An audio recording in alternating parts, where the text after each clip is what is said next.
Good morning, everybody. It's Mrs. Conrad and Rojo. You might be able to hear his little collar jingling, and he's going to help me with this video today. And stay tuned at the very end. There's a little special surprise for you. So, what we're going to do today is we are going to talk about the rubric that will be used to grade your personal narrative. Now, I kind of think this is important because if you're going to be graded, you should know how you're going to be graded so you can do your best efforts. So, this rubric that we're passing out looks really, really complicated. It's got a lot of boxes. And I want to clarify everything for you and make it simple. So, basically, there are three categories of grades, and within those categories, there are several different descriptors. And for each category, you can score mastery, which means like you're beyond sixth grade, proficient, which means you're doing what we're asking, developing, you still have some work to do, or incomplete, which means maybe you didn't follow the directions or put your best efforts. So the first category is called purpose, focus, and organization. And I'm going to break it down. You have the little white words right here. I'm going to tell you what it means. So the first descriptor says the response is fully sustained and consistently focused within the purpose, audience, and tasks. Huh? What does that mean?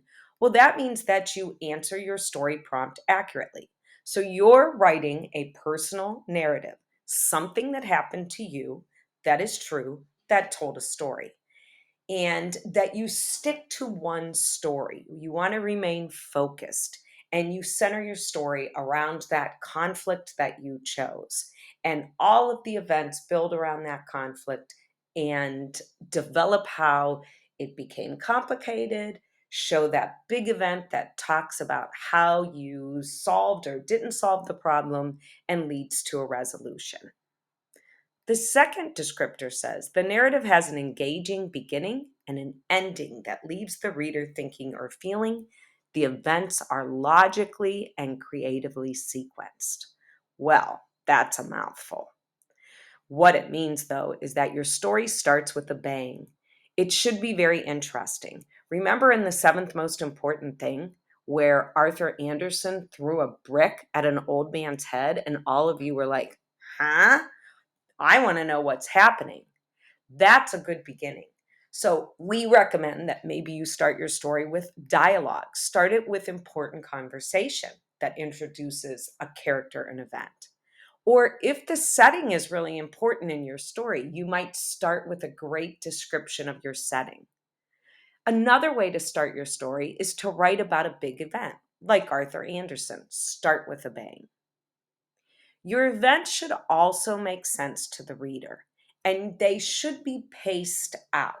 What that means is don't stay in the exposition for 2 pages, go to your rising action in one paragraph, and then end the story. It should follow a plot chart. Most of the story or narrative should take place in the rising action. And you also want to use something called transition words, which we're going to be talking about. Transition words are words that help the reader know what's happening in the story. They help the reader stay organized. These are some transition words. Meanwhile, or after an hour, the next day. And don't worry, because your teachers really care about you, we're going to be sharing this list of transition words with you. Another item that you want to think of that's going to help with purpose, focus, and organization is that the mood or the tone is appropriate and consistent. So if your story feels funny from the very beginning, it should be funny throughout. If your story is kind of a sad or maybe even a scared mood, maybe you were writing about something that was really scary that happened to you, then it should kind of remain consistently scary throughout, unless, of course, the ending changes things. So you're going to be working on staying focused, starting and ending your story logically, using transitions, and sticking to the same tone or mood. Sorry. The second category, characteristics and expression of ideas. Well, the first part of this is dialogue. We've been talking a lot about dialogue, and we said that dialogue should not be boring. Hey, hey, how are you? Good, how are you? Dialogue should be purposeful and realistic. The purpose of dialogue is that it's going to let the reader know something about a character's personality, or it's going to move the plot along. Don't just add dialogue because it's part of the requirements. Add dialogue because it's going to help tell the story. A second part of this category is that you use clear and precise word choices. So instead of writing she or he over and over, use a person's name every once in a while. Don't write, we were at the park. Say, Susan and Tom and I were at Elmwood Park last Thursday. Give specifics, use names, use description to help develop the picture in the reader's head. That brings me to description. The descriptive language and sensory details convey the events and develop the characters. So use those sensory details. Think of the death rattle sounds or the copper energy that's spluttered and disintegrated. If they are appropriate, use them.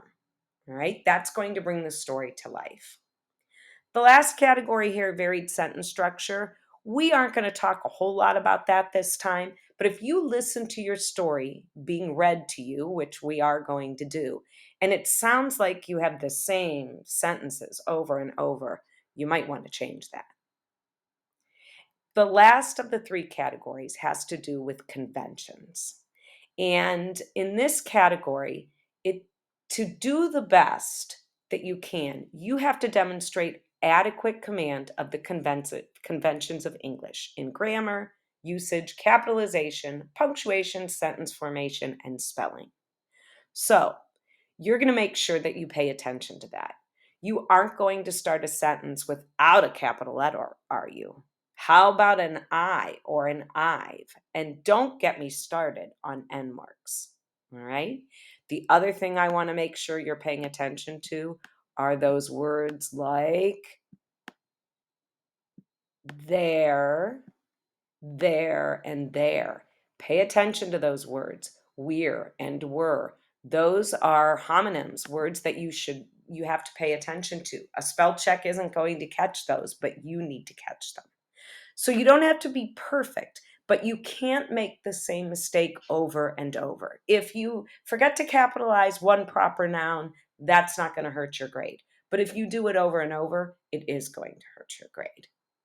So I hope that helps you understand a little bit about how we're going to grade your story.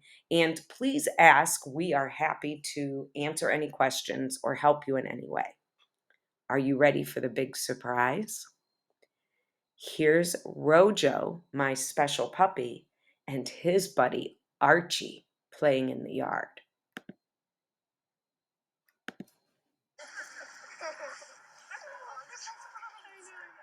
There goes Archie chasing go Rojo. get him. Archie's going to be tired. Oh, no, he's going to sit here. Oh. There's Rojo and Archie, and they both want to wish you good luck on your assignment.